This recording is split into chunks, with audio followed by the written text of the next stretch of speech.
All of the season, that was. Unreal. Puskas were I know. I nearly fainted in the stadium that day. He experienced a very good year of football.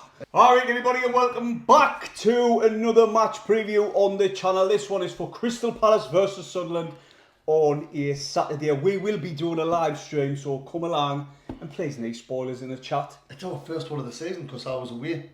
Together, aye. For the not for us, that's the next one. The Burnley game, I was away. So yeah, me and Giles will be together on Saturday for a live stream, so come along and join us for all the usual circus. Nice. That's one way of describing it. Got tell off for wearing the black shirt. I'm not allowed to wear it anymore. On the live streams, because we got beat. So people are saying it's a bad look. Well, I haven't got any of them yet. I'm just a poor boy.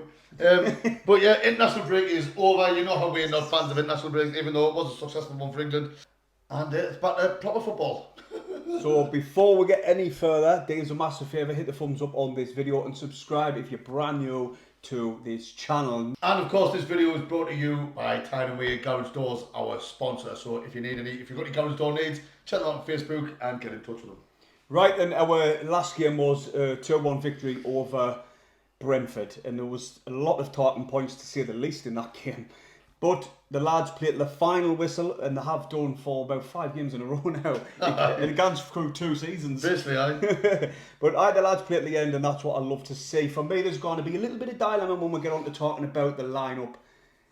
Well, I think we all know what it is. But we'll get there in due time. But yes, the Brentford game, very refreshing. It was a great... If you're a neutral supporter, it was a great game to watch, especially second half. First half was a bit meh. But the second half had a bit of everything, like. It did, aye. And had disallowed... the whole game had disallowed goals. Sunderland's mighty relief. 2 penalties. It's Kevin Shudder! And it's saved by Robin Ruff! Freaking last minute winners. It was balls fired in early, and it's there from Wilson Isidore! It was class. It was great. I mean, I know Sunderland love to score a late minute goal, but I'll not be able to. I'll not last my ticker. I'll not last the end of the season. Definitely not. Mate. That's what I love about the club, the mentality, and the players, the way they do play till the end. Now, I loved to see the way we are playing in games, like the tempo of it. Obviously, the quality of players has gone up tenfold. And Reggie said in his press conference today that the lads who's been starting will be the lads who will be, continuing it with the momentum. He said like the momentum in the with the starting 11 with this squad, would have think the team he's been picking. I couldn't even continue to say what I said. This is what he said. With momentum, the players started will continue. That's what he said. Right, so what he means by that is the momentum that we started the season with, it will continue because that's what he's carrying on. That's what he's instilling in the training ground. Like, we kept on going to the end, and that was the happy thing, which Paul's already mentioned. And the way we've done it, I just thought was brilliant. I mean, Enzo Lefebvre, there was a lot of people. He was whinging because he doesn't like Enzo Lefebvre on the left, but he was the best player on the pitch. scored the first goal and then was massively involved in the winner.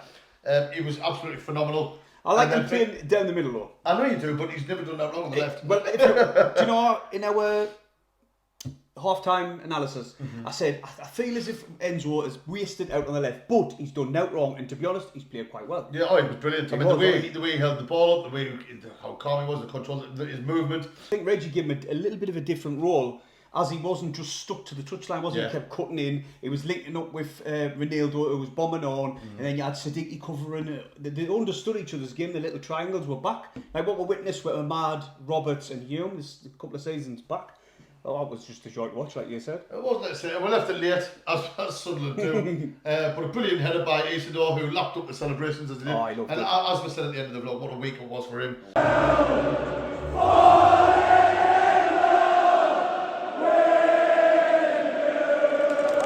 Birthday, baby and goal. So, canny week. It was just out of the moon for him. But yeah, 6 points out of our first 3 games. We all would have snapped everyone's hand off if they offered us that in the first place. It's just a thing, it's not what I keep having that niggling thought in the back of my head is really, if Miende buried that chance early doors against Burnley, we could have had 9 points on the board. Oh, man. It's all ifs and buts. I'm still happy though, mate. Everything's full of shoulda, woulda, couldas. I know. The approach every game, and it's like a lot of promoted teams over the years have kind of been defensive. Aye. we're still going for it. We are. Now, I know what you some people might be able to pick on the kind of opposition we played against, but I thought Brentford were a good match. I thought they were playing some lovely football. Henderson was pulling strings. Their captain at the back was absolutely fantastic. I was fine. But I like the way that we are still going for it. We're getting them. We're trying to look for things rather than sitting back because we know we're going to get bombarded, if you will. No. But with the speed and the stamina we've got in our team, we're giving a good account of ourselves so far. You know what? That's credit down to as well, especially the Brentford game. Credit to Reggie, because near the end he weren't just sitting on a 1-1. He thought, "Hey, I'm going for it," and he went 4-4-2. Yeah. He went 2 up top and he wanted the 3 points. Like we've always been saying, our home form's going to be really crucial this season, and we'll have to pick up the maximum points from every game. And that's credit to Reggie for digging that and going out there and not just sitting on. I think Brentford kind of messed up because when they took Henderson off, which I was amazed, I was over the moon to see a standing ovation for him, by the way. I took part in that as well. I know you did. But when they took Henderson off, that's when they kind of dipped a bit. He was pulling the strings. I know he's not their captain, but I was watching him and Xhaka during the game, and him and Xhaka never shut up. They were pulling the strings for like Xhaka for us, Henderson for them. He was everywhere. He was dictating play, and then they took him off, and then they kind of dipped a little bit, which thankfully we took full advantage of. I seen Henderson do that because he received the ball about just inside of our half, but the full team was in our half, and he was telling his centre half to run down beyond, and then he tell his the other centre half to go across, and then he like you said, he was just dictating the full game for Brentford. And the game before, I think it was Aston Villa they had. I'm not 100% on that one. He ran the show in there as well, so he's going to be instrumental in Brentford staying up this season. 100%. We know they've lost a lot of players. I said on the preview that I don't believe, or I'm not sure if who they brought in to replace said players are enough to keep it going. Hopefully not. No, but you know, but time will tell. But end of the day, it was another win for Sunderland. We said at the start of the season, our games at the Stadium were going to be vital. So far, so good. Right then, it's Crystal Palace FA Cup winners, Community Shield winners. They've had a good season last season, and for me, this is going to be our hardest game, our hardest test as of yet. They're a good team, they've got a good squad. They did sell some key players, and they have got an extensive injury list. So can we take advantage of that? Yeah, well, I couldn't agree more. They're currently experiencing a very good year of football. Like I said, you've already said it, they won the FA Cup, they had their first ever trophy. Then they followed up with the Community Shield, and now they're hoping for a good campaign in the Europa Conference League, which should be the Europa League, but FIFA fucking screwed them over. But that's not for us to argue about. I'm sure the Crystal Palace fans have said enough about that. This season they've won 1 and drew 2, so they've had a good run. They haven't been beaten at Selhurst Park since the 15th of February. Oh, you shouldn't have said that. Which was against Everton. So they're enjoying decent home form.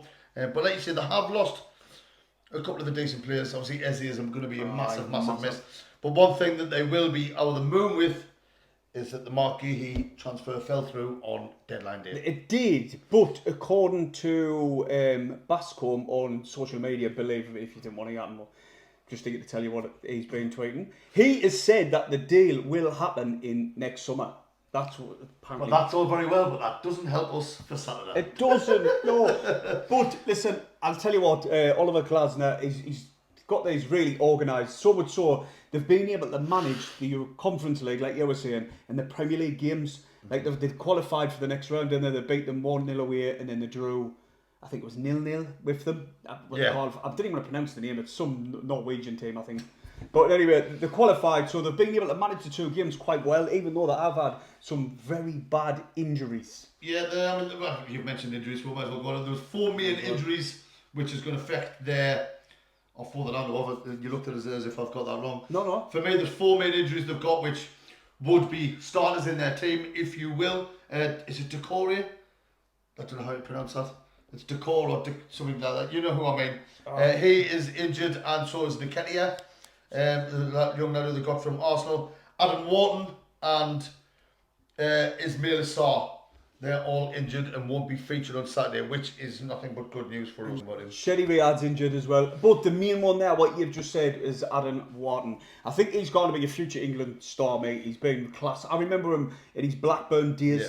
If you remember when we were in the Championship, and obviously he got his big money moved to Crystal Palace, about 18 million or something like that. But since he got in there, he was only brought in for depth. He's made, I think, 41 or 47 appearances, something like that. So he's established himself in the first team quite quickly. Oh yeah. And he's highly rated and highly thought Well, of. he's got clubs from all over, like the big six, if you will, and across Europe who's sniffing around him. But he says he's happy at Crystal Palace at the minute, so that's where he's staying. But like, yeah, he was in the England squad for the international break, but had to pull out due to an injury, which they believe is going to be out for another 3 weeks or something like that. So that means he's obviously missed the game on Saturday.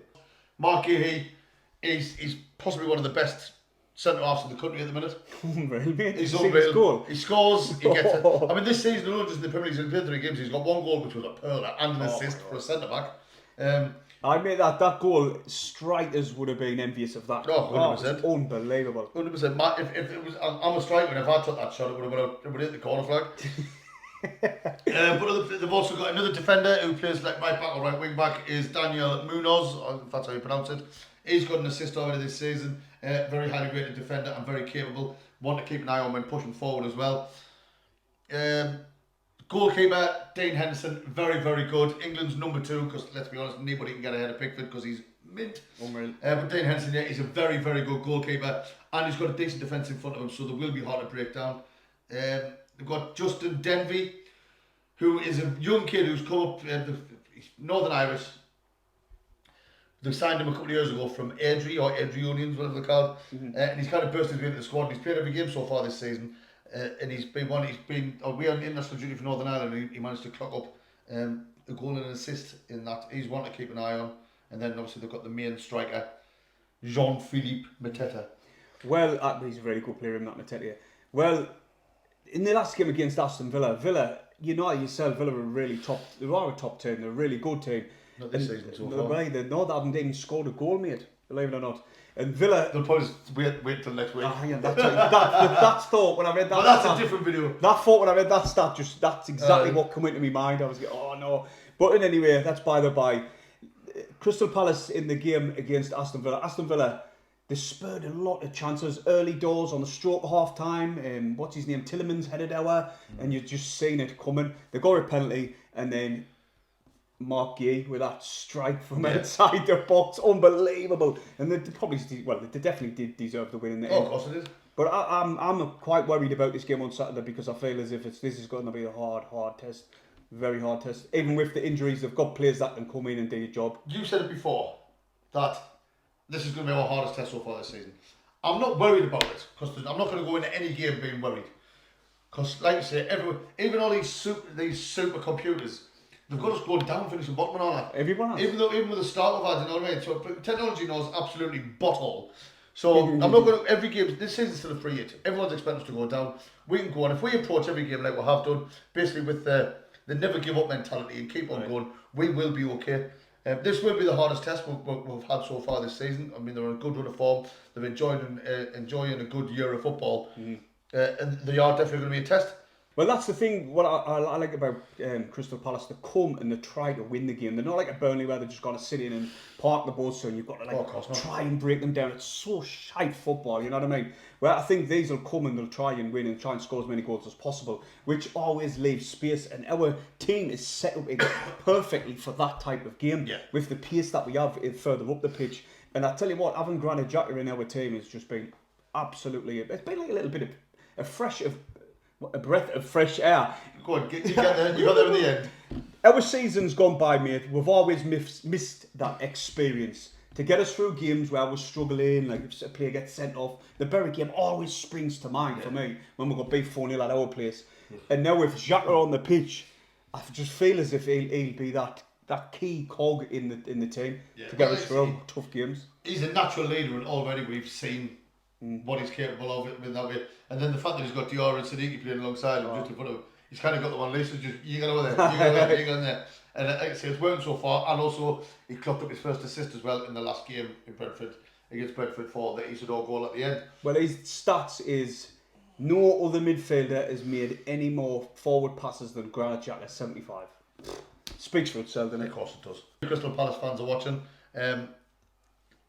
Tell us if we've butchered any of the pronunciations of the names. Pronunciations, I can't even pronounce pronunciation. You're getting worse than me. Of the names.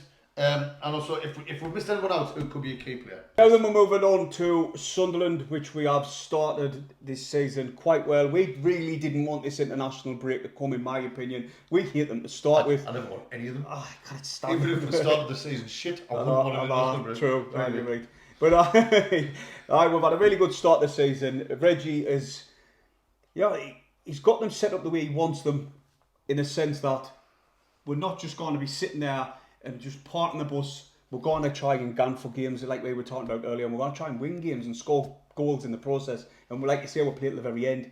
And I'm just so looking forward to Saturday, but I am still a little bit apprehensive because Crystal Palace and Mugs. Like you say, Reggie said he said in his press conference, they've won the FA Cup. They've won the Community Shield. It's going to be a hard game. And also, Ballard is not back till Villa. I thought he was back Crystal Palace. No, I've got a bit of updates here on the injuries. Yep. But one good thing to come out with, talking about injuries, is that all our internationals came back injury-free. Yep. So, got no new worries, it's just the ones that we had beforehand. And I've got them all here. Ballard is due back next week. Elise is due back in training next week or by the end of the month. Mundell back end of October.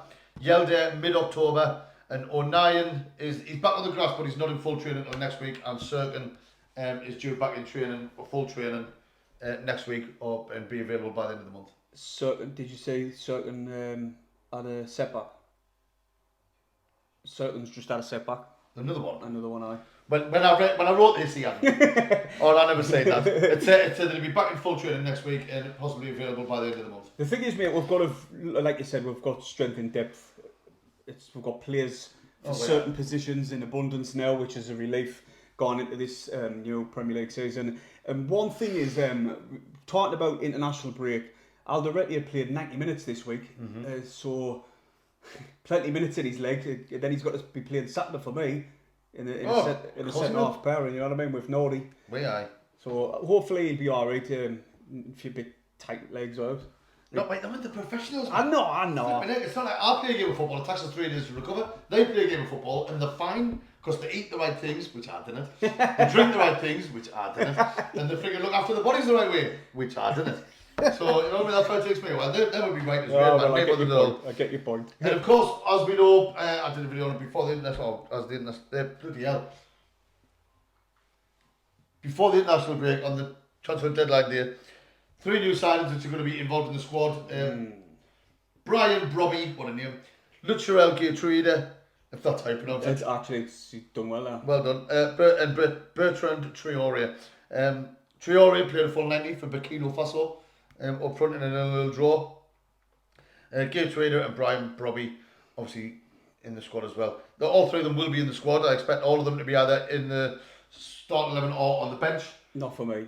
I think one of them might start, but I wouldn't be surprised if he didn't.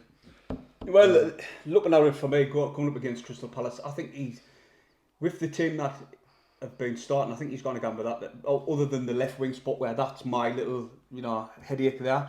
But Meander up top, I think he's still gamble him. Obviously, Brian, he said the 3 strikers give him 3 different, the 3 different type of strikers. He says Bry is physical, he can hold it up well. Bry. Friends. He's my friend. He can hold it up well. Then you've got Isadora who can play on the wing. He's got pace as well, and Meander. So he said the 3 of them bring different attributes to the squad as a striker. So depending on which way Reggie wants to go, I still believe that he will go with Meander up top. He's been gone with him the majority of the games. Although Wilson has been banging on the door. He's the leading top goal scorer up there now. He's been coming off the bench and getting goals, but will Reggie be looking at that? Isidore actually has the best. No, I still didn't understand all this XG shit. All right. But Isidore's got the best XG in the Premier League. I've got no idea. But anyway, like the lineups. We might as well get up to them because we've already started touching on it. For me, the lineups pretty much. I'm not struggling as much with the left side as what you are, but I've got obviously Bruce in goal, Hume on the right, Nordy and Alderete in the middle, with Ronaldo on the left. Middle 3 of Xhaka, Diarra and Sadiki. Talby on the right. Lefebvre for me, he's got to keep his space on the left. He was the best player on the pitch against Brentford. To drop him would be insane.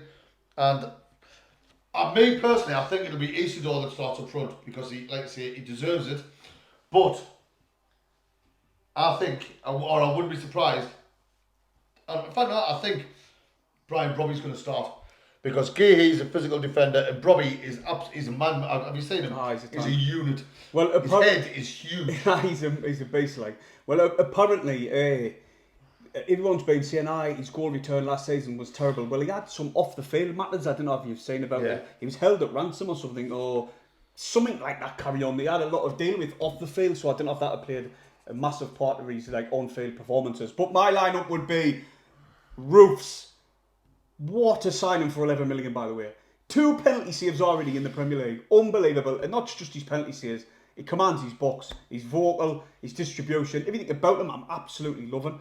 He starts for me. Then you've got the two pairing of Alderete and Nordi, Hume, Ronaldo, Xhaka, Siddiqui and Diarra. Then you've got Talbi. And then this is where I scratching my head a bit. I think, like Stephen said, Mienda.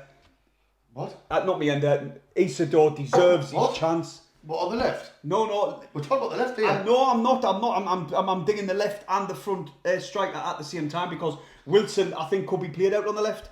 And then he can come in off the left. What, so Lafay's going to get dropped? No, he's not because I'm going to go with Lafay. and then up top, I'm going to have Mienda again. That's my lineup. But I still feel as if Reggie will have a headache because if Wilson deserves minutes because he's been playing class coming off the bench. Yeah.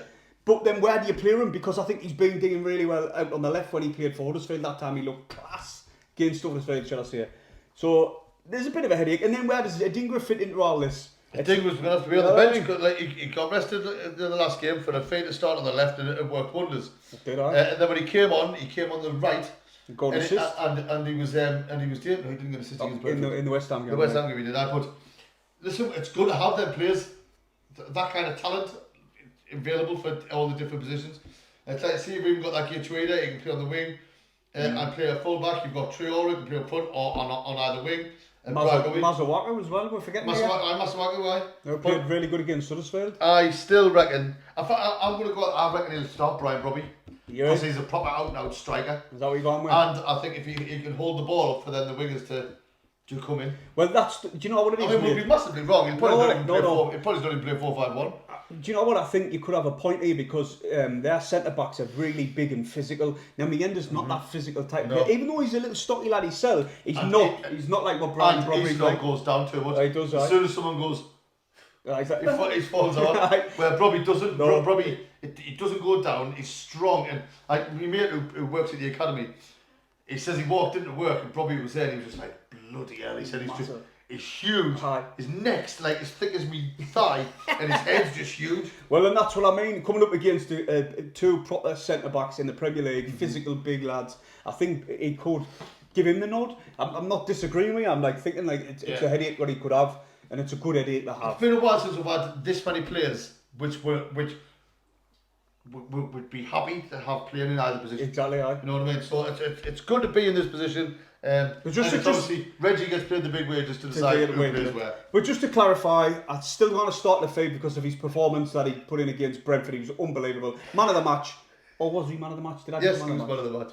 Regardless, he got man of the match. I don't know if you give it to him, but he actually got man of the match. And then I will put Lafay on the left and Mienda up top because to and fro. So yes, before we go to the score predictions, I just want to briefly mention you've all seen at the interview with Alan Brown. Yeah. It's been getting mixed reactions. Like someone is saying I've seen some people saying he's spitting his dummy out. Other people saying you can understand it. Me personally, basically, if you haven't seen it, what he basically said was that they were the players that got us promoted. It would have been nice for them to be given a chance in the Premier League. But he also said, he understands the model they went with, bringing in all the new players because they want to stay in the Premier League and establish themselves in there. Well, I never seen that interview. And just off what you've said there, I can't see why anyone would be getting the knickers in a twist over that, by the way. People are just saying it, some people, everyone's like, some people... Oh, I know, you know what I mean? People can't whinge. There was somebody whinging about our owners earlier on Twitter. I was thinking, I've seen it when it pretty much as soon as it was done. Aye. Or read it. And I took it as basically, he was disappointed he didn't get the chance to stay and play in the Premier League. And obviously it is frustrating if you're the team that's got them promoted and then you're being replaced by all these new signings. I understand but that you know yourself, football's a business. The football is a business. And obviously, if you want to achieve things, you've got to spend, and you've got to bring in new talent. No team has ever got promoted from the Championship and kept the exact same team and stayed up. Well, do you know what, mate?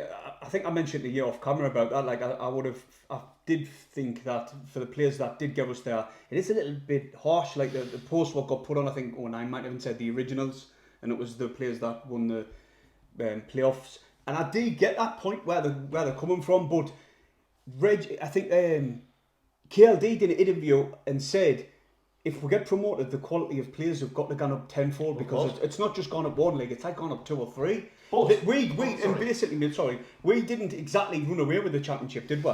Because we finished 4th. That's what I'm saying. So the quality had to come in. So I do understand both arguments, because I would love to have seen some of these players perform in the Premier League. And we will. Well, of course we will. Bear in mind, we've got African Cup of Nations coming where we're going to lose. Exactly.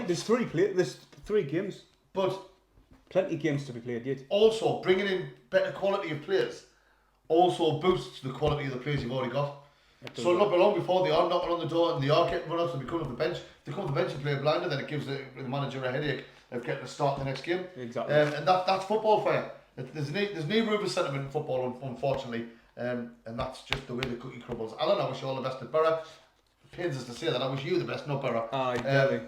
No, but then again, looking at him, mate, he was injured. I was going to. He didn't have that big of a part. No, in the last season in the Championship, he was injured quite a lot. Didn't get us wrong, when he was playing, he was good for us. He was in the Championship. Especially the screamer he scored against Leeds. Unbelievable. Goal of the season, that was. Unreal. Puskas squared. I nearly fainted in the stadium that day. It was unreal. Right, score prediction then, Paul. Oh, well then. Listen, I'd snap your hand off for a draw all day long. All day long, I'm going to go for. I'm not just going to waffle on. I'm 1-1. I'd tack that all day. Wait, I was going to go 2-2. I was just about to say 2-2. I was going to go 2-2. I think it's going to be a very, very tough game. We know this season we're going to be relying heavily on our home form. Crystal Palace, like I said, they haven't been beaten at Sellers Park for a long time. Hard place to go. Very hard place to go. They're a very capable squad. They're a very, very good squad. And let's be honest, they're in a very established Premier League team. They probably will play levels above us, but it's how we approach this game, how we adapt on the pitch, and then our decision making on the pitch to make things happen. So I'm going for 2-2. Well, you said it. I couldn't really add much more to it. Yeah. It's all how we approach the game. I just know that Palace are not going to sit in, especially at home. And if they didn't, and we can exploit this space in behind with our pace further up the pitch, like we said earlier on in the video. So, if we can get a draw down at our place, like you said, Stephen said, our home form is crucial. We win our home games and pick up the odd points on the away games. It stays us well in the season. Well, safe travels to everyone going down London on Saturday. Obviously, as we all know, and if you don't, where have you been? There's going to be massive protests and march on Saturday in London. I'm expecting there to be loads of trouble. Hopefully there's not. No. But safe travels to all football supporters, not just Sunderland fans. All football supporters. Keep your wits about you. Keep your wits about you. But yeah, that's about it, Paul. Aye, that's about it, mate. So smash the thumbs up. Subscribe if you're new, and we'll see you on Saturday at the live stream. And other than that, Other than that.